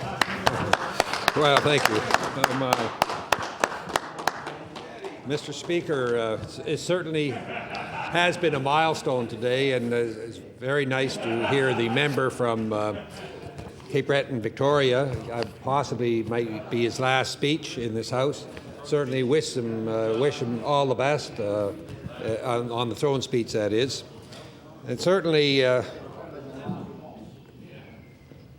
Mr. Speaker, I feel honoured to rise today in support of the achievements of this government and to share a few thoughts about my constituency, the riding of Chester St. Margaret's. Certainly, Mr. Speaker, it's very much a milestone what's happened today, because I very much appreciate the remarks made by the Premier, and of course, needless to say, many people talk about this book. It's the Blue Book, and maybe this is a naive opinion, but in 1999 we were the third party, and one of the things that we wanted to tell all Nova Scotians what we intend to do were we elected and were we to be a government. So not politicians sometimes just jabber, jabber, jabber, and they don't want to be quoted on everything they say. But this party wrote down many commitments we were going to, and we did that. And basically, from third party, we became the government of Nova Scotia. Most Nova Scotians, I think, the majority of Nova Scotians heard us, and they said, hey, we like those ideas. And one of the things today, it was this is a milestone. We've balanced the budget, and basically, this is twice. We've balanced it twice. You're darn right we did. And that's what we said in 1999. We said that, never mind, I very much appreciate what the Premier said today. He said, it's not the next election, where some people opposite said, oh, we're talking the next election. No, we said that. We said in 1999 we would have a balance. We'd have a balanced budget, and basically we've done it twice, and we're going to do it. We put it down in writing, and indeed we did. And of course, the other thing is that we certainly, it's amazing. Some people opposite, hearing what I've heard today, some people would said, we should lower the rates, and we should lower the debt, and we want all this long list of things all over the place. I'm sure they don't want to have all their quotations. If they put it in a blue book or a red book or an orange book or whatever, I'm sure they wouldn't want it. They'd have to take it seriously, consider it. But the main thing is, we in this party, we trust Nova Scotians with their money. So we basically, the opposition doesn't seem to, but we're lowering taxes because we're going to say, okay, if you have more money, you the Nova Scotians, if you have more money, then you will wisely do the best you think you can with it. And we certainly trust the Nova Scotians in that area. And I'll have a bit more to say about that, Mr. Speaker. But, of course, it's certainly a great honor to represent Chester St. Margaret's, and I'd like to talk for a few minutes about Chester St. Margaret's. And it's certainly a wonderful area with tremendous coastlines and breathtaking countryside. And but, most of all, Mr. Speaker, it's an area made up of wonderful people. Chester St. Margaret's, of course, is made up of wonderful people, and it's certainly my privilege to represent that area, and I certainly I write that down, quote me on that, because I sincerely believe it. Of course, Chester St. Margaret's is bound by two remarkable landmarks, and one part of the riding, the start of one riding, is Peggy's Cove is on the east, and Oak Island is on the west. Of course, Peggy's Cove is a symbol, world famous. Many Nova Scotians, when they see Peggy's Cove, they think of Nova Scotia.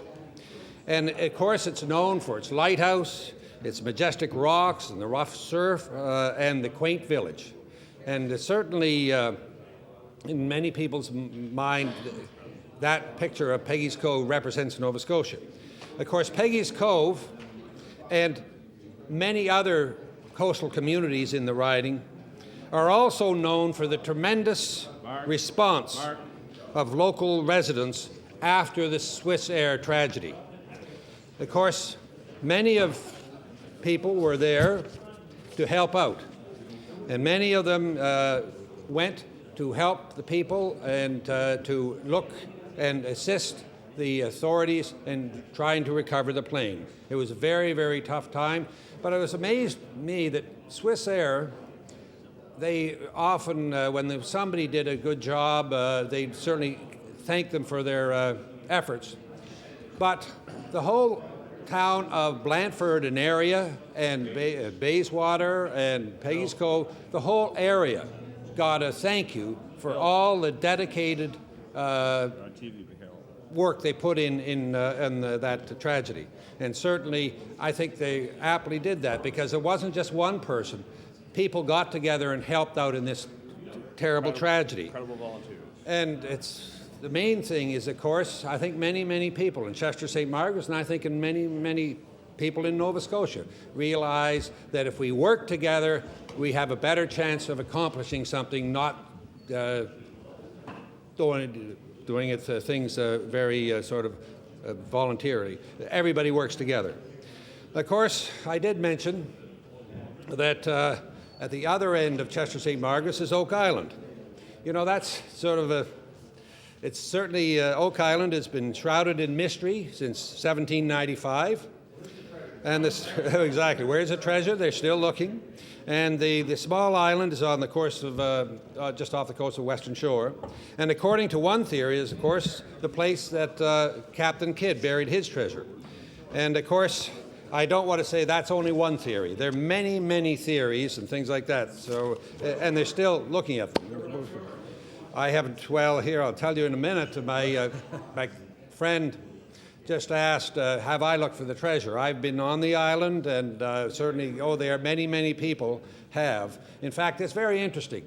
If you did a survey of all the tourists in coming to Nova Scotia or already in Nova Scotia, that is Nova Scotians or people coming into the province, if you question them about their knowledge of what's famous about or nice about Nova Scotia, I would think about at least 20 to 25% know something about Oak Island.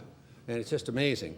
And certainly it's, I certainly compliment the people. There's it's called the Oak Island Tourist Society. It's a non-profit association. And those people would like to see an interpretation center built on the island or near the island so that people could go in and become far more knowledgeable about the long history. I mentioned it started in 1795. There's been Franklin Delano Roosevelt came up when he, before he got polio, he was in 1909. He spent the summer on Oak Island, or came up that summer. And so there's been many, many interesting stories told about the island, and certainly it could be certainly developed. Certainly, between Peggy's Cove at one end or Oak Island at the other, between these remarkable landmarks, of course, are many, many coves, inlets, and beaches. And certainly it would be remiss for me not to mention, of course, that we have Big and Little Tancook, and it's the longest ferry ride in Nova Scotia, is out to Big Tancook. It's well worth going out. And of course, Little Tancook, they go out there as well. And of course, part of the riding doesn't all sit on the coast. Certainly, New Ross and area form wonderful assets to the riding of Chester St. Margaret's. And doesn't matter where the people live, it's very important because they are all wonderful people, and it's certainly getting ahead in that regard.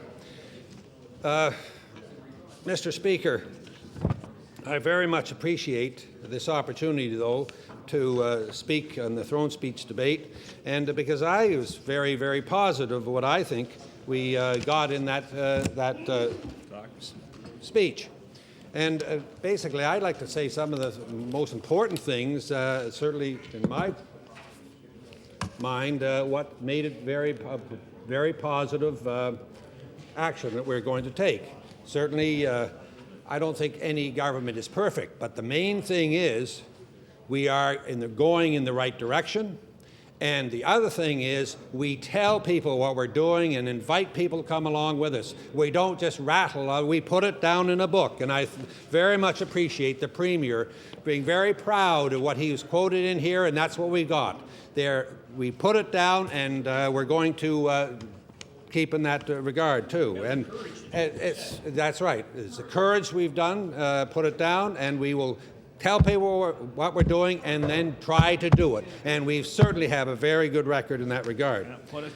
Certainly, in this book, of course, before the last election, I've mentioned, of course, it's set out our called A Clear Course. Indeed, we were. They set down the intentions and the plans we would have, and we not just talked about it, we put it in paper, and that's what we've gone. And basically, if you read in the book, it identified 4 areas right off that required urgent attention: healthcare, financial accountability, the economy, and education.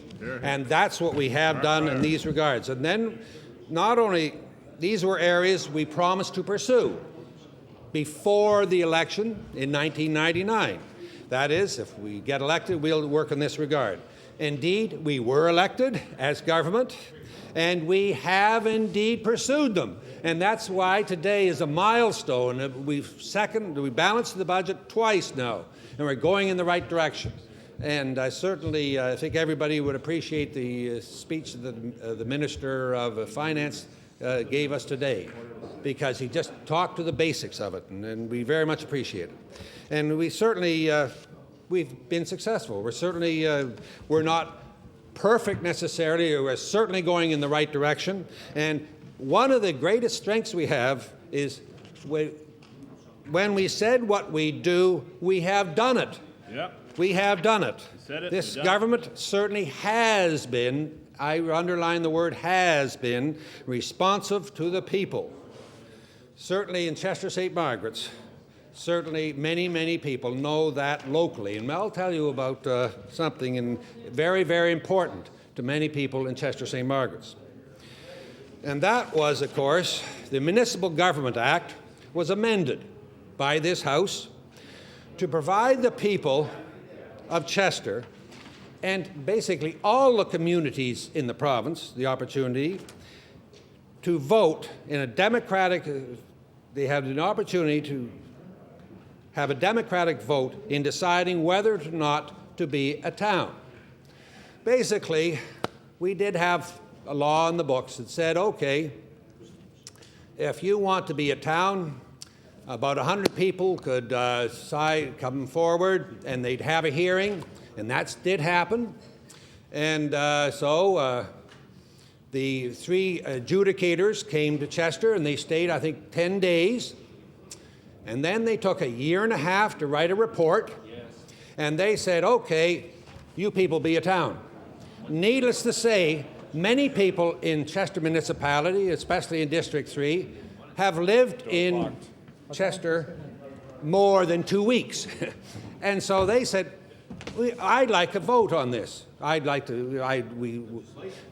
wanted legislation. Before that, they'd had the hearing in the last municipal election before this hearing. Only 60% of the people voted there, and they had said, well, 80% of the people did vote, were against it. But anyway, the hearing had to go on. That's a legitimate thing. The hearing gave, and the people, the 3 adjudicators said, okay, you guys be a town. But the people wanted a vote, and I very much appreciate, and I'm only speaking for many, many people in Chester St. Margaret's, that we're very glad that everybody in this House, all 3 parties, said, okay, give the people a vote. And we did. Well, I very much appreciate doing that, because, I mean, my goodness, the people, they have to be consulted. And this government, we have another milestone today. We're saying, here's what we're going to do, and here's why we're going to do it. Please support us. Last time, we were third party. Then we were elected because we had put down in a book what we do. And certainly, I very much appreciate that the Minister of Municipal Affairs got up and passed the bill, and everybody agreed with it. It's certainly a very good thing in the regard. My goodness. Oh, by the way, of course. How'd the vote go? How'd the vote go? How'd the vote go? In fact, I was just going to mention that. Okay. Don't be shy on that. Mr. Speaker, it's very moving, because one of the things is I think everybody is feels very, very proud to be a member in this building, you know. And I certainly, at least I may be naive, I did certainly have many, many good friends of the people around. They've been very, very good friends. Oh, my goodness, I could go on for hours. Maybe I wanted to say some other things, but I certainly, my illness, you know, when you get sick and you lose your health and you get it back, of course, you certainly have a different opinion on it. And the other thing is, when I did lose my health, and I very much appreciate all the people that represented my riding as best they could, and the responsibilities. Other people in the cabinet took on the jobs. And not only did they have enough, they took on the responsibilities that Chattaway were responsible for. And I very, very much appreciate it, because we're a darn good team on this side of the House. I don't know as well as the good team on the other sides, but I'm not so familiar with them. But I see in today's Chronicle Herald, I'm not sure one of them. But anyway, we certainly have a very fine team on this side of the House. I was asked, I think maybe people would like to know what did happen, the plebiscite that did happen because the House had changed the law to let everybody vote. 80%, and I certainly would give congratulations to the people in Chester, in District 3 of the municipality of Chester. 80% of the people got out to vote. 80% of the people that got out to vote, and of the 80% that voted, it was 3 to 75% of the people said, no, we don't want to change, we're just happy the way we are. And that they should be very much congratulated for first getting out to vote, and then having a clear, decisive statement. And that's exactly what they did. They had a clear, decisive statement. So certainly a good law was the amendments passed by this House, because basically the people wanted to say what they could express an opinion. Not everybody agreed with each other, but the main thing is that's what democracy is all about, and they certainly would appreciate that. Certainly, and the throne speech was certainly a very, very positive thing that we're going. And certainly, as we said in the Blue Book, one of the urgent concerns we had in 1999 was health.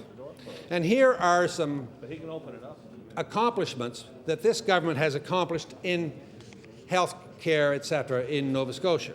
One, I think most people realize, or should realize, that Nova Scotia now has the second highest doctor-to-patient ratio in Canada. Another fact of health care, etc. Last year, we recruited more than 100 nurses from outside Nova Scotia. Fact number 3, are we worried about health care? Yes. Last year, 82% of the graduating nurses stayed in Nova Scotia. The year before, it was 51%. Last year, 82% were going to work in Nova Scotia. Good. Fact number 4.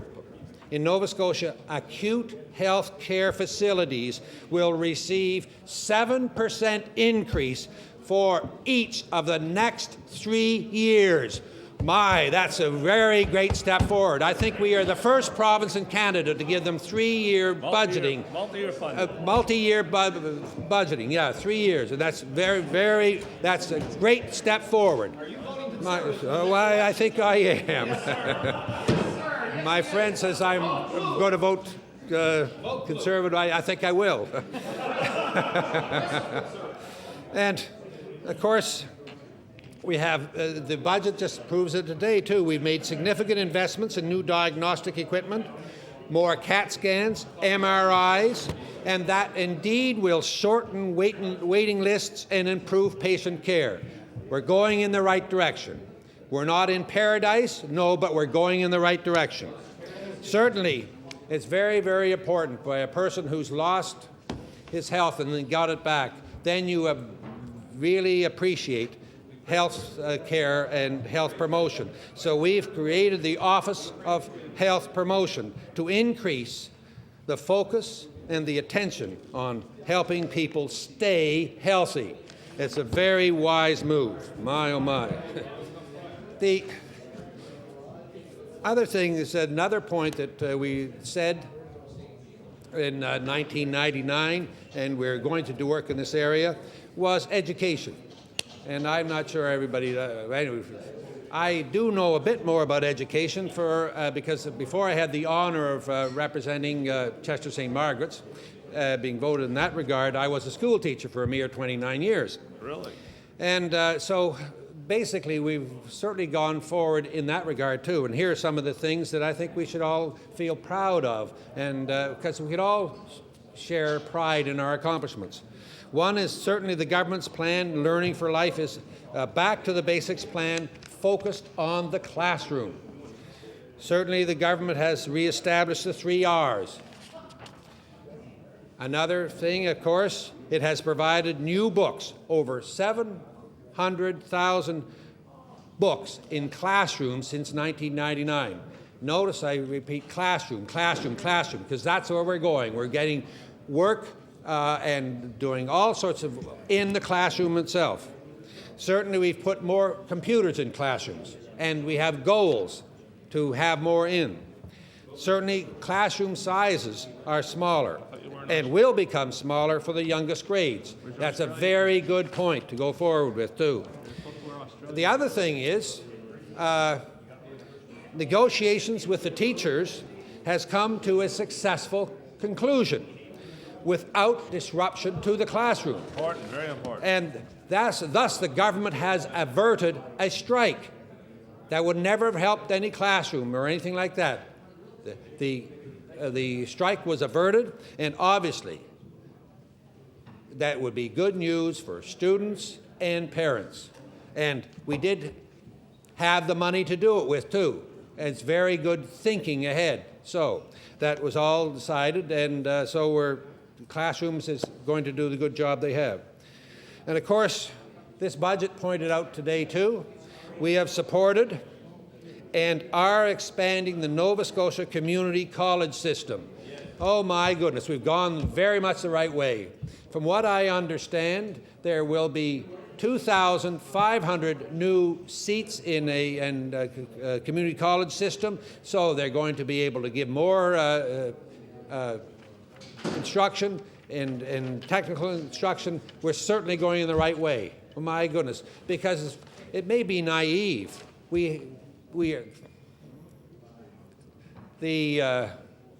Nova Scotia is sort of getting up to date and things like this, but you have to go to school. Many of the things that the children, our students are facing they have the technical ability, and this will allow them to get those options. That's certainly a step in the right direction.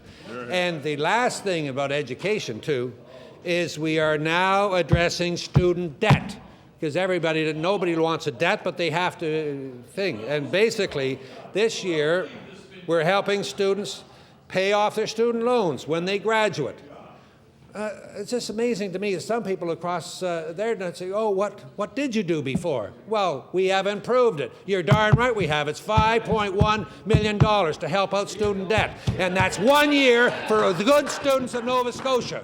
And yes, we do more, but we have to have them do as well as they can.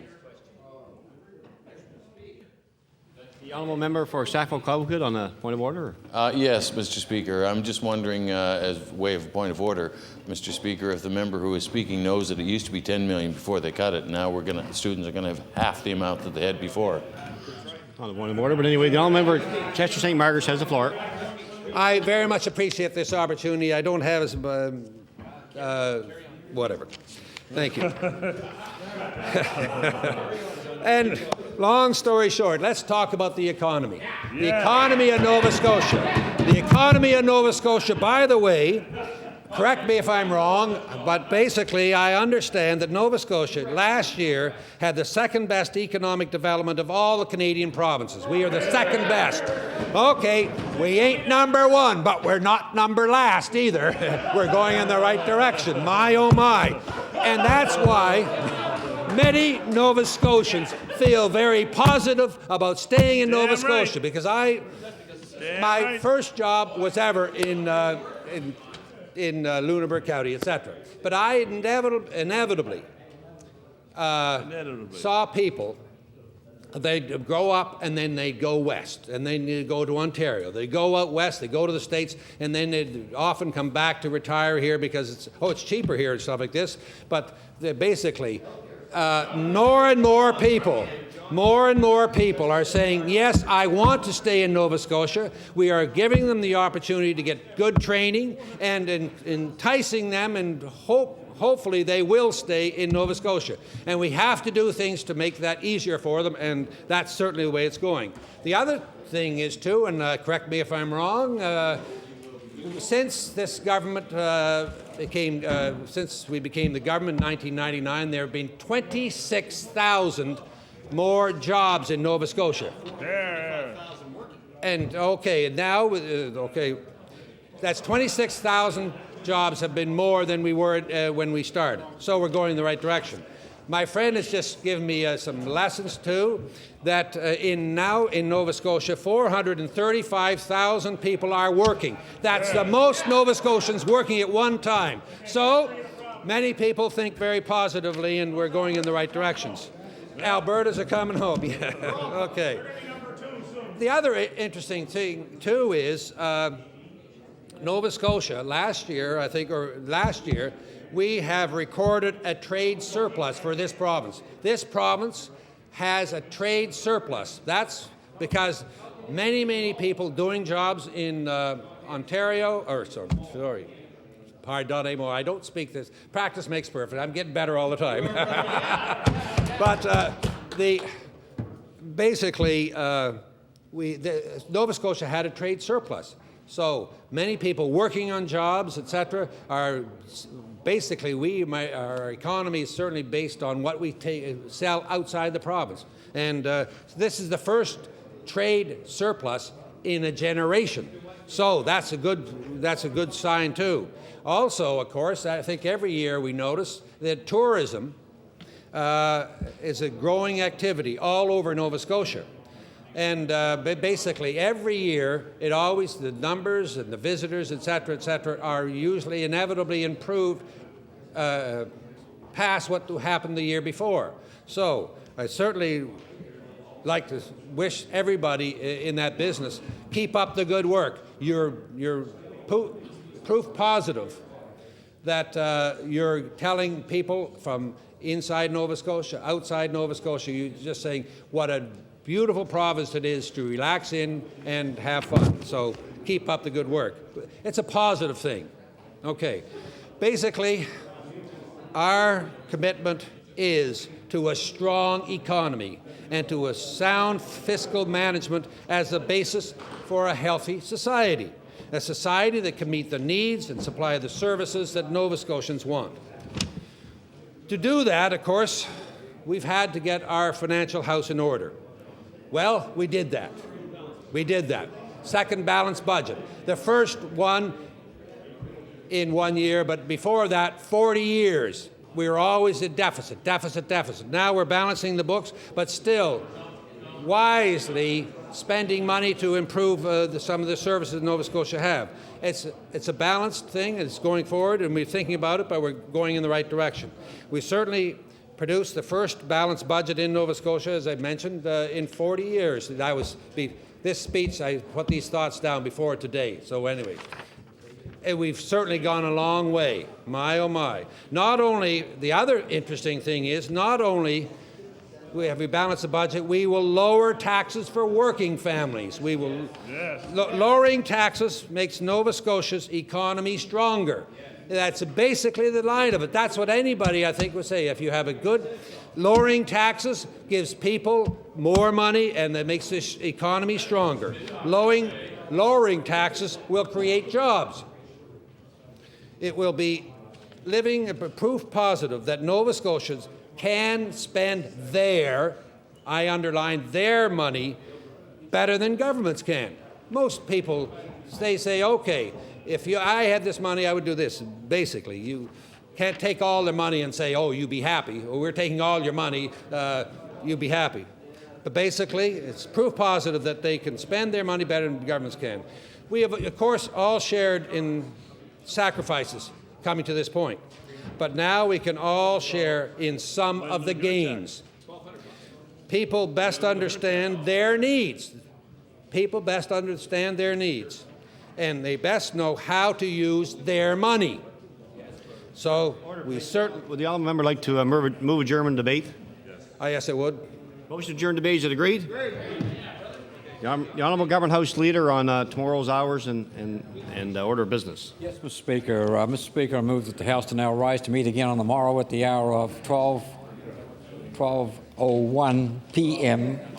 and that the House will sit till 2 p.m. or until the conclusion of the referral of the estimates to committee, Mr. Speaker. Motion is the House adjourned until tomorrow at 12 p.m. noon hour. Is it agreed? All those in favour say aye. Contrary minded nay. Motion is carried. The House will be adjourned until noon hour tomorrow.